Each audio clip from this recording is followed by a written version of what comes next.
지금이 옛날로 말하면 보릿고개죠. 옛날로 말하면 보릿고개. 여러분 지금은 몰라요. 우리 청소년들이나 신세대들은 보릿고개가 뭔지를 잘 모르죠.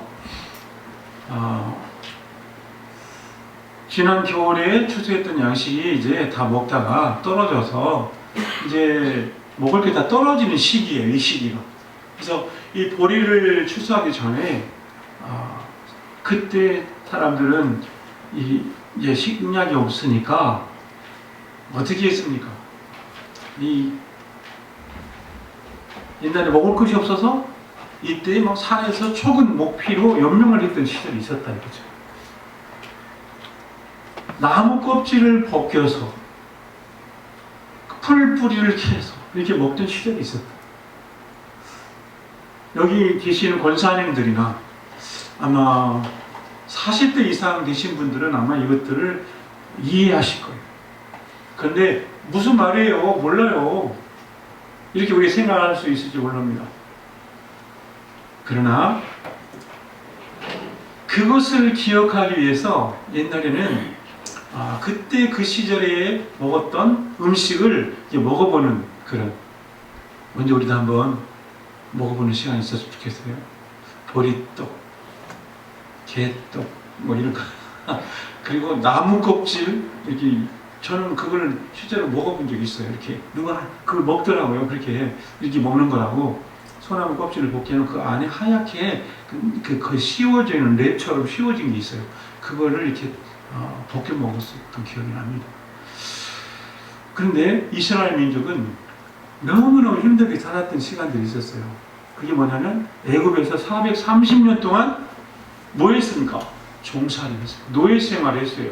그때 노예 생활에서 해방을 하고 가나안 땅에 들어갈 때까지 하나님께서 40년 동안 광야에서 그들에게 뭘 먹이셨냐면 날마다 만나를 먹였어요. 하늘에서. 근데 이 만나는 일주일치도 이틀치도 아니고 하루분만 거두어들시게 매일매일 만나를 먹을 수 있게 만들었어요. 그래서 이스라엘 백성들은 조마조마해서 내일 만나가 안 내리면 어떻게 하나. 나가보면 만나가 있어요. 그래서 아침에 또 거둬들이고 또 그 다음날 그걸 다 먹고 내일은 또 내리려나 하늘 쳐다보면 또 만나가 또 수룩하게 내려있어요. 그리고 일용할 양식을 날마다 먹었는데 불안했죠. 그래서 우리가 약속의 땅에 들어가면 거기에서는 그 가나안 땅에 농사를 지면서 먹으니까 이렇게 날마다 불안하게 살지 않겠구나. 빨리 들어가고 싶다 가나안 땅에. 뭐 이런 소원이 있었을 것입니다. 그래서 나중에 가나안 땅에 들어가서 이스라엘 백성들이 그 땅에서 첫 번째 소산을 거두어들이고 그 다음에 만나가 그쳐요. 여러분, 그래서 이제는 농사를 지어서 그 농사를 창고에 들여서 먹으니까 날마다 만나를 주우러 갈 필요가 없게 되었어요. 그래서 거기서 영원한 안식을 누리게 되면 우리가 매일매일 이 땅에 살아가는 동안에 하나님이 주시는 일용할 양식으로 매일매일 하나님 의를 살아가는데 우리도 하나님의 나라에 들어가면 더 이상 일용할 양식 때문에 고민할 필요가 없어요. 영원한 안식에 들어가면 하나님께서 주시는 그 안식 속에서 우리가 살아가게 될 줄을 믿습니다. 그래서 우리는 하나님의 나라에 영원한 나라에 들어가기를 사모하고 있어요. 그러니까 이 땅에 살아가는 동안 우리가 여전히 그렇게 살죠. 근데 이스라엘 백성들은 가나안 땅에 들어가기 전까지 유목민이었으니까 그들은 그렇게 장막을 치고 이동을 하면서 매일매일 하나님 주시는 만나를 먹고 살았다. 그러다가 이제 가나안 땅에 들어가서 지파별로 땅을 다 분배를 받고 이제 그 정착을 하게 돼요. 더 이상 막 이 텐트를 치고 이동하지 않아요. 이제 거기 딱 정착해서 사니까 어떻게 됩니까? 집을 짓게 되고 창고도 짓게 되고 곡식도 농사를 지어가지고 이제 풍족하게 살아가게 되는 것입니다.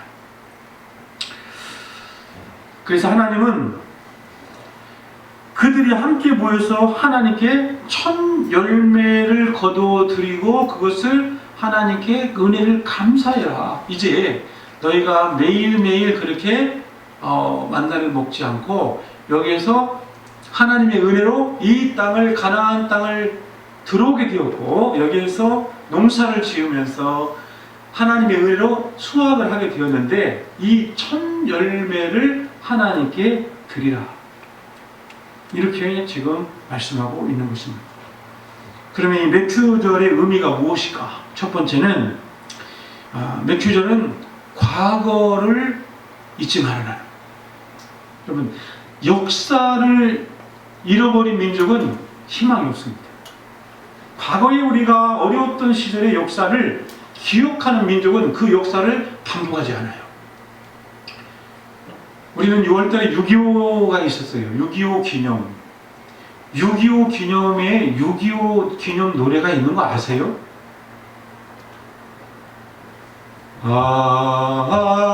잊으랴 어찌 우리 이날을 조국을 원수들이 짓밟고. 선생님께서 다 아시고. 자, 보세요. 그래, 우리 초등학교 때 6.25 때마다 이걸 불렀어요. 잊으랴 어찌 우리 이날을. 저는 6.25를 겪지 않았어요. 근데 저는 6.25가 지나가고 한 10년 후에 태어났으니까. 그런데 그 6.25의 이야기를 엄청 많이 들었어요. 6.25 때 그 힘들었던 이야기를 많이 들어가지고 내가 6.25를 겪은 사람 같아. 얼마나 많이 들었는지. 그래서 전쟁 일어나면 안 돼. 그래서 애비군들이 막 사격훈련 총을 쏘더라고요. 아래쪽에 보니까. 어디 빵빵 총 쏘면 무서워가지고 지금 막 전쟁 나는 거 아니야? 막 얼마나 이 전쟁 얘기를 많이 들었으면 그 어린 나이에도 그랬겠어요. 그래서 전쟁은 일어나면 안 되는 거야. 이렇게 마음에 이 전쟁에 대한 기념과 전쟁 기념관이라는데 6.25에 대한 그런 많은 이야기들을 우리가 비참했던 그 전쟁으로 폐허가 되어서 이날 완전 전국 국토가 다 초토화돼 버리고 수백만 명이 우리 민간인을 포함해서 군인도 또 우리나라의 유엔군을 참전했던 16개의 나라가 우리나라를 여러분 보지도 듣지도 못했던 나라를 와서 우리나라를 지켜주려고 자유를 지켜주려고 와서 죽어온 사람들이 얼마나 많습니까? 저 미국을 이슈해서 저기 좀 아프가니스탄이나 이런 데서 왔더라고요. 아프리카에서도 우리나라를 참전했더라고요. 그래서 그 사람들이 우리나라 자유 지키러 와서 죽었어요. 여러분 자식들을 그렇게 보내가지고 죽게 만드는데, 그래서 이 6.25가 되면 참전 용사들이 각 나라마다 참전국에서 막 그 기념, 지금도 살아있는 사람들 중심으로 해서 기념관을 만들어주고 기념탑을 만들어주고 그렇게 해서 기억을 해요. 왜? 다시는 이런 비참한 전쟁이 일어나서는 안 되겠다. 이 역사는 그래서 기억하기 위해서. 사랑하는 여러분, 우리는 과거에 힘들고 어려웠던 보릿고개를 비롯해서 힘들고 어려운 허리띠를 졸라매고 살아야 했던 그 시절을 기억하기 위해서 지금은 잘 살게 되었잖아요. 여러분, 우리가 쌀이 없어도 굶습니까? 먹을 게 없어서 지금 허덕이고 있습니까? 아니잖아요. 근데 옛날엔 그랬다니까요. 정말 먹을 게 없어서 그랬잖아요. 그래서 그것을 기억하기 위해서 6.25 기념 때 주먹밥 먹는 체험도 있는데, 그래서요 주먹밥 이렇게 해가지고 먹는 체험도 하고. 그래서 왜 이거 먹어요? 그 옛날에 군인들이 먹을 게 없어서 주먹밥 이거 먹으면서 싸웠단다. 그래서 그 사람들이 주먹밥 만들어줬다. 자, 피부에 와닿지 않아요. 모르니까. 그래서 이걸 기억하라는 거예요. 첫 열매를 드려라. 그래서 첫 열매를 드려라 이 말은 사람이 풍족해지면 과거에 힘들었던 시절 잊어버리니까. 광야에서 너희가 매일매일 만나를 먹어야 했던, 그리고 힘들었던 그 초막을 치고 살아야 했던 그 시절을 기억해요. 그래서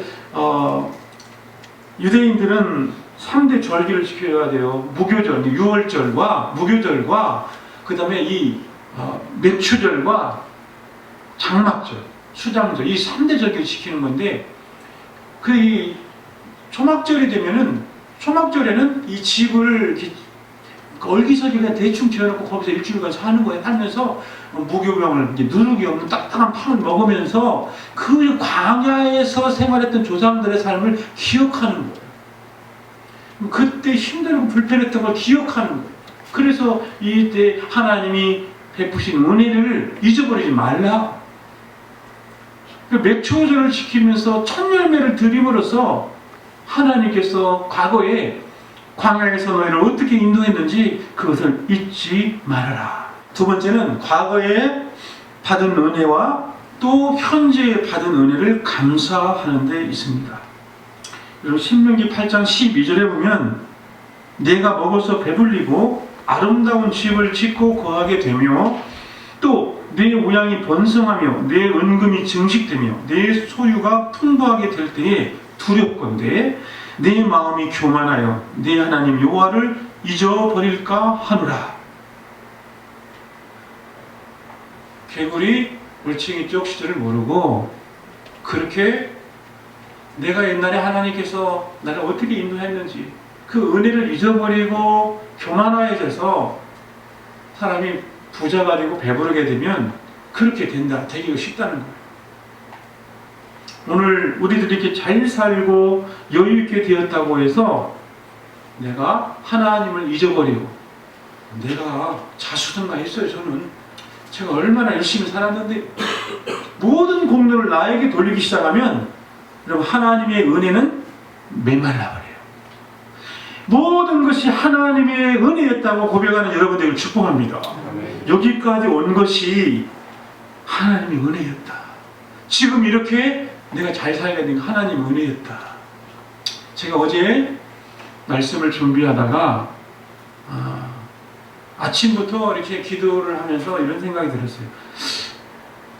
저는 전에 여기서 개척할 때 요 안에서 살았었어요.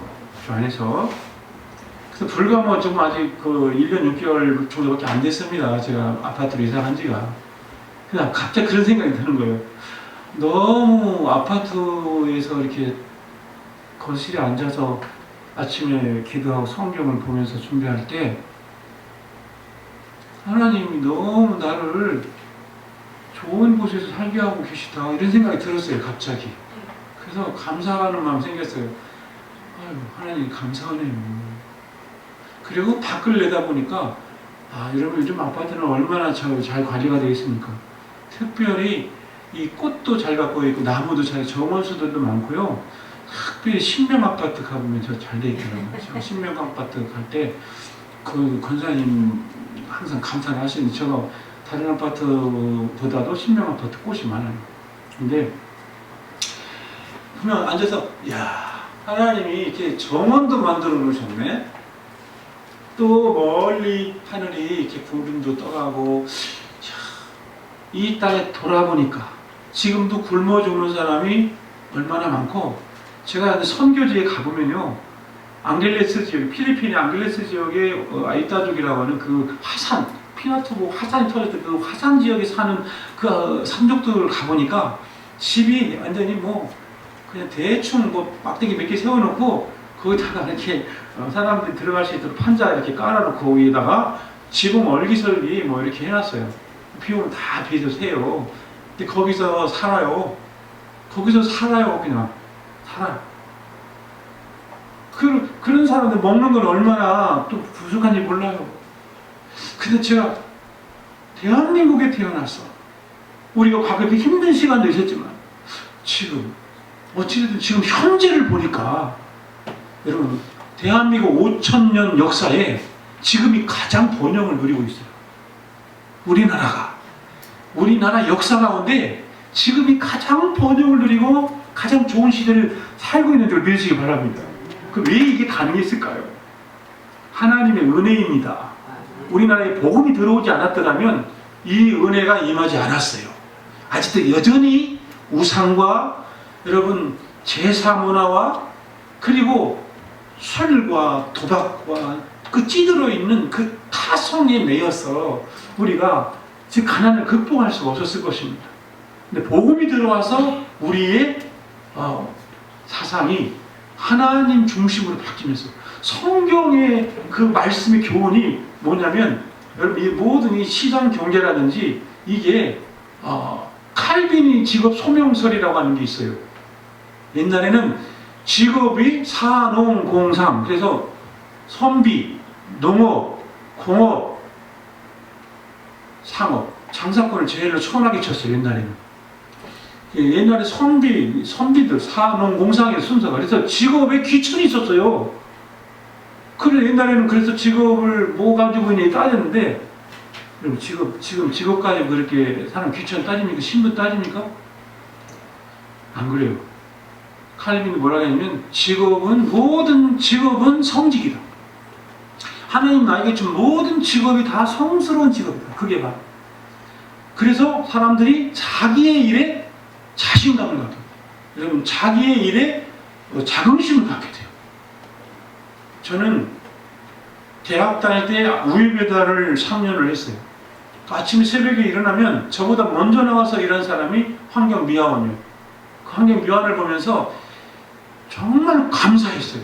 그 사람이 지나가는 데만 얼마나 깨끗해지는지. 그 사람이 조금만 늦게 나오면 아침에 내는 쓰레기들이 막 그냥 파리떼 들들 하고요. 그 사람들이 지나가면 거리가 깨끗해지니 제가 감사하고 존경스럽더라고요. 그분들.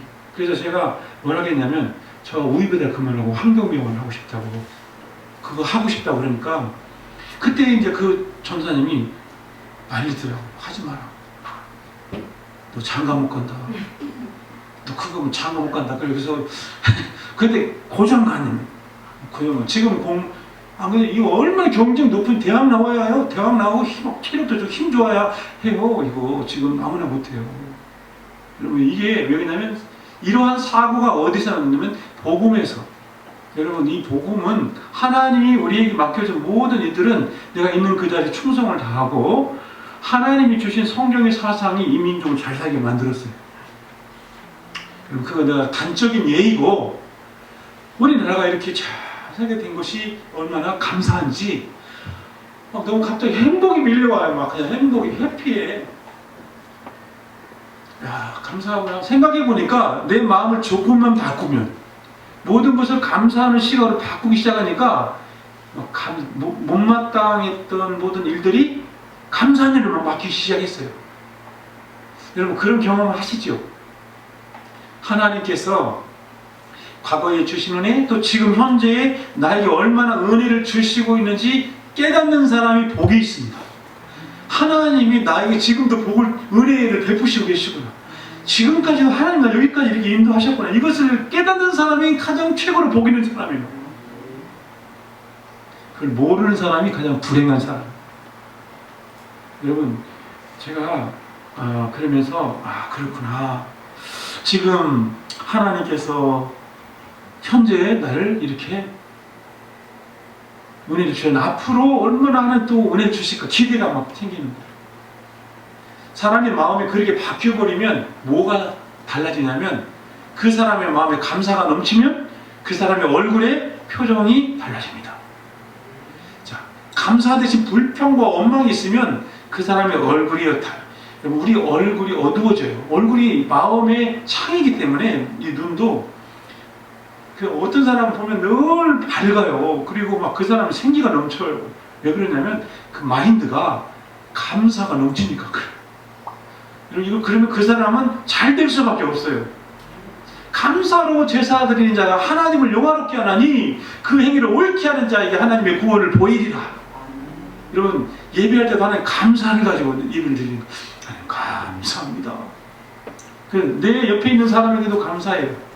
하나님 나에게 이렇게 좋은 사람 남편으로 아내로 또 가족으로 근데 교회 같은 성도를 만나게 해주신 거 감사합니다. 그리고 감사하세요. 그리고 판단을 바꿔서 하면은 아휴 왜 저 사람 저런 사람 만나가지고 이렇게 하면은 그 사람은 계속해서 만족이 없어요. 우리가 아무리 잘나고 돈이 많고 그 사람이 부족함이 없는 사람도 마음에 불평과 원망이 들어가 버리면 그 사람은 감사가 사라져요.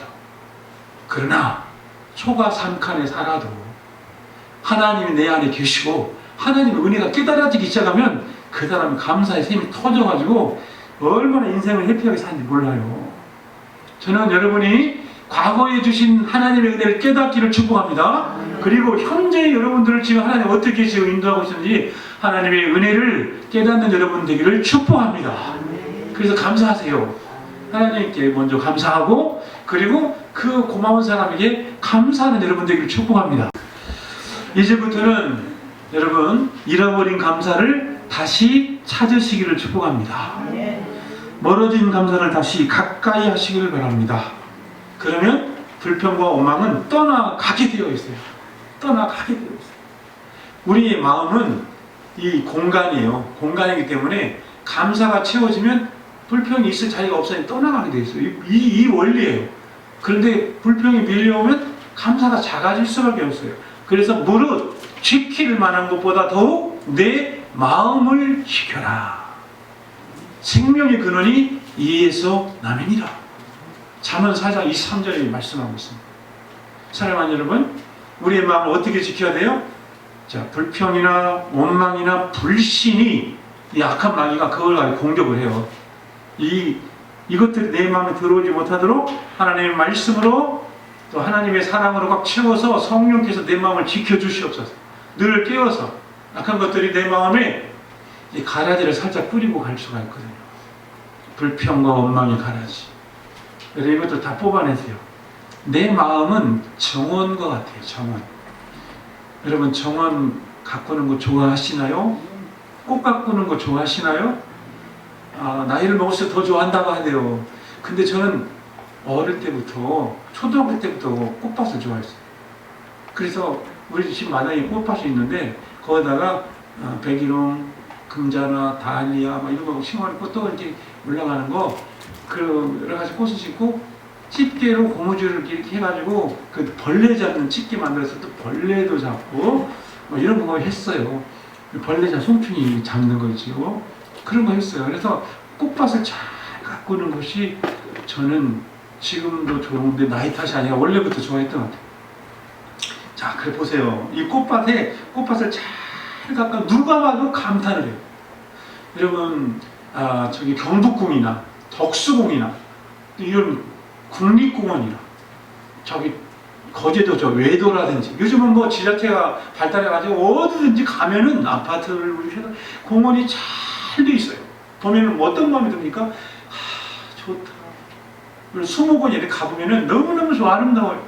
그런데 조금만 방치해버리면 거기 막 잡초가 무성하고 엉겅퀴가 생기고 사람의 손길이 안 가면 이 공원은 금방 완전히 가시덤불이 뒤덮어버려요. 밭을 1년, 2년 안 지으면요 그 밭이 그냥 완전히 그냥 황폐해져요. 사람이 계속 밭을 지어먹는 것이 도움이 되니까 땅 주인이 돈도 안 받고 밭 지어먹어줘서 고맙다고 해서 계속 지어먹으세요. 이 말이 맞나 모르겠는데 표준말로 밭을 경작하세요. 이렇게 그렇게 할 거예요. 마음대로 경작하세요. 돈 안 받고. 우리 송상순 집사님 포천에 그 땅이 있다고 제가 한번 구경을 갔는데 거기 심어놓은 벚나무인가요? 라일락인가요? 있는데 사람들이 관리 별로 안 해가지고 거기가 그 땅이 이렇게 막 지금 막 우거져 있었어요. 지금 어떤지 모르겠습니다. 그래서 안타깝더라고. 관리를 해줘. 그거를 엉겅퀴를 캐주고 돌도 잘 다시 쌓아주고 거기다 예쁜 꽃도 심어주고 꽃잔디 심어주고 이렇게 잘 물도 주고 이렇게 해주면 가꾸면은 얼마나 예쁩니까? 그러기 위해서는 뽑아줄 건 뽑아주고 심는 건 심고 이 가꿔야 돼. 여러분의 마음에 지금 무엇이 심겨져 있습니까? 우리의 마음에 내 마음에 지금 뽑아내야 될 원망과 불평거리 없습니까? 못마땅한 거 이거 뽑아버리세요. 또 믿지 못하게 만드는 불신앙 같은 거 뽑아버리세요. 그리고 뭘 심어야 돼요? 여러분 감사를 심으시라고. 감사의 꽃을 심으세요. 내 마음에 감사해요. 내 마음의 정원을 그렇게 갖고 내 마음이 어떠냐에 따라서 내 모든 삶이 달라져요. 그것은 내 말의 습관에서도 나타나고요.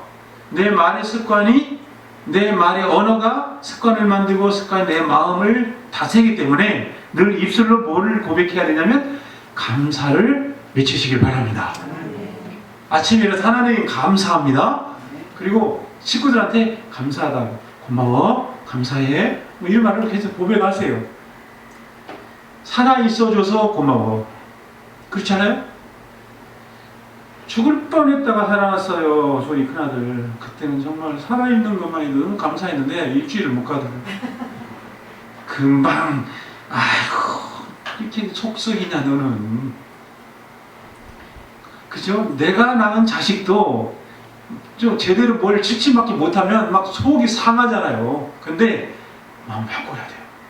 바꿔야 돼요. 그냥 마음의 모든 기대치를 낮추고 살아있어줘서 고마워. 건강한 것만도 고마워. 내 자식으로 태어나줘서 고마워. 저희 아버님이 마지막 운명하실 때 우리 형제들이 다 모였었어요. 그 저는 돌아가실 줄 몰랐어요. 저희 아버님 돌아가실 줄 몰랐는데 아버님 막 이렇게 막 둘러보시더라고. 누가 왔나 안 왔나 다 둘러보셔요. 근데 우리 형만 안 왔거든. 다 우리 형만, 장남만 안 왔. 장남이 늘 마음이 걸렸었는데 큰아들이 안 보이니까 막 찾는 거예요. 그러니까 우리 여동생이 아빠, 큰오빠는 걱정하지 마세요. 잘 될 거예요. 또 우리가 옆에 있잖아요. 아빠 걱정하지 마세요. 근데 옆에서 막 우리 형제들이 아빠, 우리 아빠로 태어나줘서 고마워. 우리 아빠로 살아줘서 고마워. 뭐 그렇게 얘기를 막 마지막 인사를 하자. 아빠 아들로 살게 해줘서 고마워. 그래서 위독해지니 금방 숨이 넘어가실 것 같으니까. 근데 제가 지금 시간이 흐르면 흐를수록 아쉬움이 있어요. 아쉬움. 뭐가 있냐면 저희 어머니, 아버지 다 돌아가셨잖아요. 내가 왜 표현을 못했을까? 한국 남자들은 표현을 잘 못해요. 그래서 그 마음, 그동안 내가 해주고 싶었던 말들을 사랑한다고도 하고, 아빠 얼마나 힘들었냐고도 하고, 아버지, 그냥 아버지한테 내 마음을 표현, 난 좋아요, 아버지가 좋아요, 엄마가 너무 좋아요, 이렇게 말했어야 되는데, 꼭 말해야만 하는가? 말없이 그냥 무뚝뚝하면서 가서 뭐 일만 해주고, 필요한 거 있으면 막 땀 흘리면서 일해주고, 필요한 것도 해주고. 그 대신 우리 아들들, 손자들, 야, 할머니 한번 안아드리고 할아버지도 안아드리라. 그 대신. 그럼 나중에 제 아내가 저보고 밀으면서 당신은 왜 안 하냐고, 당신이 안아주라고. 그래가지고 제가 엉겁게 아버지를 안았어요. 그때가 아버님이 80 다 되셔서 저 80평생에 아버지를 처음으로 안아드렸어요. 그래서 저는 저희 아버지 안아드린 게 다행이다. 표현을 했어. 그래서 마지막에는 저희 아버님 70이 넘어가면서도 마음이 급해졌어요. 마음이 그런 마음 들더라고요. 아버님이 떠나시면 어떻게 하나 그런 마음 자꾸 들었어요. 70이 넘으면서. 그래서 이 죽음을 우리는 피해갈 수 없어요. 누구나. 사실은 뭐 우리가 태어나는 것은 순서가 있으나 가는 건 순서가 없잖아요. 그러므로 내 곁을 언젠가는 내 옆에 있는 사람 떠나게 되어 있어요. 떠난 다음에 쉬워하지 마시고 있을 때 잘하세요. 여러분 있을 때 고마워. 있어줘서 고마워. 여러분 눈높이를 팍 낮추세요. 그래서 그냥 있는 것만으로도 감사하시기 바랍니다. 그러면 그 가정은 하나님의 은혜가 이제 쏟아지기 시작할 거예요. 하나님을 향해 먼저 감사가 회복이 되어지고, 그리고 내 가족들을 위하여 내 주변의 많은 사람, 여러분 사랑하기에도 부족한 시간입니다. 그런데 사랑하기에도 부족한 시간에 미워하고 다투고 싸우고, 그리고 언제 사랑할 겁니까? 사랑하기에도 부족해요. 사랑하기에도. 늘 감사와 사랑의 말을 고백하신 여러분 되기를 바라고요. 여러분의 마음속에 하나님이 과거에 주신 은혜, 지금 주신 모든 은혜를 기억하고 그것을 감사하는 여러분들이 바랍니다. 어떻게 하나님께 감사해야 되는가? 오늘 마지막 19절 한번 보겠습니다. 시작. 내 토지에서 처음 거둔 열매에 가장 좋은 것을 가져다가 너희 하나님 여호와의 전에 드릴지니라. 자, 처음 열매에 가장 좋은 것을 가져다가 드리시기를 바랍니다. 하나님께. 이건 뭐냐면 하나님을 향하여, 여러분 하나님을 가장 사랑하면 하나님을 사랑하는 마음으로 이웃에게 줄 수도 있어요. 그렇죠? 하나님 눈에 보이지 않잖아요. 내가 하나님께 내가 가장 밭에서, 여러분 오늘 우리가 점심 때 먹는 전이 있어요. 전 속에 엄청 많은 재료가 들어갔는데 그 중에 굉장히 좋은 게 뭐냐면 처음 열매를 땄어요. 처음 호박 열매가 이렇게 이쁜 거, 정말 따기에도 아까운 호박을 땄어요. 그것을 채를 썰어서 오늘 전 속에 넣었어요. 자, 하나님의 백성들이 먹으니까 얼마나 기쁜가. 하나님께 드린 거예요. 이게 여러분들 혹시라도 말씀을 가르치는 자와 성경 보면 좋은 것을 같이 하라 이런 말씀이 있어요. 여러분들 영적으로 여러분을 기도해 주는 사람이 있습니까? 영적으로 여러분을 지도해 주는 사람이 있습니까? 여러분들 기억하시기 바랍니다. 대개 보면 내가 이웃이나 남에게 뭔가를 줄 때 먹고 남은 걸 주지 마세요. 먼저 좋은 것을 띄워놓아요. 그렇게 해서 이거 누구 줘야지 하고, 누구 치구림에서 누가 아직 안 들어왔습니까? 그러면 들어온 다음에 먹고 남은 거 주지 말고 미리 누구 거 띄워놔요. 우리 시은이 거 띄워놓고, 어느 거 띄워놓고, 유선이가 늦게 온다고 하면 유선이 것도 띄워놓고, 그렇게 해서 좋은 걸 떼어놓고 그렇게 줘야 돼요. 그리고 내가 이웃에게 뭘 주더라도 여러분 좋은 걸 주시기 바랍니다. 이게 가장 좋은 것을 주라 이 말은 내 이웃을 내 몸처럼 섬기라고 하신 하나님의 말씀이 우리가 죽게 하듯 하라. 하나님께 그렇게 해야 돼요. 여러분 주의 종들, 이웃들 이런데 그렇게 나타나는 것이죠. 그 처음 열매로 가장 좋은 것으로 드리라. 이거 연습을 하는 거예요. 하나님께 드리는 연습을. 맥주절에 과거에 하나님이 나를 어떻게 도우셨는지 힘들었던 시간을 기억하면서 하나님의 은혜를 기억하고 감사하는 절기요. 그리고 이 절기에는 어떻게 감사하는가? 가장 좋은 첫 열매의 좋은 것으로 하나님께 드리시길 바랍니다. 여러분들이 나중에 우리 자녀들은 직장 생활을 하게 되면 첫 열매를 하나님께 드리시기를 축복합니다. 어떻게 드려 아까워서. 여러분 하나님이 부요와 그 풍요를 깨달으면, 모든 것이 주님의 것임을 깨달으시면 하나님의 은혜를 기억 한번 해보세요. 저는 교육전수사 사례비를 그냥 받아서 그때 첫 사례비를 다 드렸어요. 왜냐면 제 담임 목사님 그렇게 했더라고요. 그러고 나니까 아깝다는 생각보다 어떤 마음이 드냐면 내 마음에 하나님께 나를 다 드려버렸잖아요. 그러니까 마음이 가벼워지게 내가 몸이 날아갈 것 같아. 이제는 하나님이 나를 이렇게 딱 안고 막 나를 다니시는 것 같아. 이렇게. 여러분 내가 누구를 사랑할 때 그 마음을 진심으로 다해서 사랑하지 않고 그냥 위선적으로 사랑하면 내 마음도 찝찝해요. 그러나 진실하게 하나님을 향하여 정말 거짓이 없는 믿음으로 하나님께 고백하는 이 가장 처음 좋은 것 드린다는 이 의미는 무엇일까요? 하나님께 나의 전부를 드리는 거예요. 11조도 그런 거예요. 사실 왜 10분의 1을 드리는가? 10분의 1을 드리는 이 믿음은 다른 게 아니라 하나님의 모든 것이 다 하나님의 것임을 고백하고 내 걸 다 드렸으니까 누가 나를 책임져? 그때부터 하나님 나를 책임지시는 거예요. 그래서 나를 시험해보라 말씀하시고 있습니다. 이제 말씀을 마치겠습니다.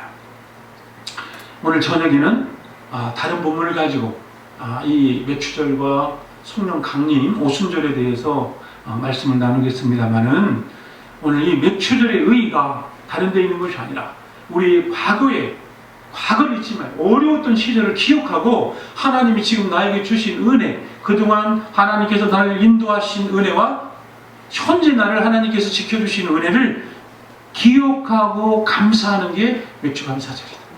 그래서 어떻게 구체적으로 첫 열매를 가장 좋은 것으로 하나님께 드리라.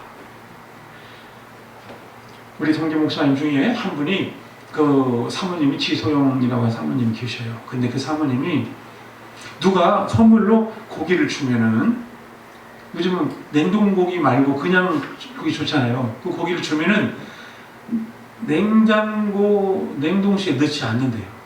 냉동실에 들어갔다 나오면 일단 음식이 맛이 없어져요. 그러니까 이 고기가 가장 맛있을 때 요리를 한다든지, 아니면 이 고기 가장 맛있을 때 이 고기를 누구에게 준대요. 왜냐면 가장 좋을 때, 맛있을 때 줘야 그 사람도 좋고 나도 제대로 한 것이다. 이게 바로 하나님이 기뻐하는 태도예요. 그 마음을 하나님이 기뻐하셔요. 이 감사와 이 구체적으로 하나님을 향하여 내 이웃을 향하여 이렇게 살아갈 때에 그 사람의 마음에 하나님 무엇을 부어주실까요? 여러분, 자, 우리가 작은 일에 감사하면 하나님 더 큰 것으로 채워주실 줄로 믿습니다. 그래서 항상 감사를 하면 이 사람은 그 사람의 믿음과 그 사람의 모든 지경은 더 넓어지고 좋아지고 커질 수밖에 없어요. 그래서 감사로 제사를 드리는 자가 하나님을 영화롭게 한다 했어요. 오늘 이 말씀을 회복하시고 여러분의 감사가 회복되어지기를 축복합니다. 감사의 기적이 여러분의 삶 속에서 충만해지기를 주님의 이름으로 축복합니다.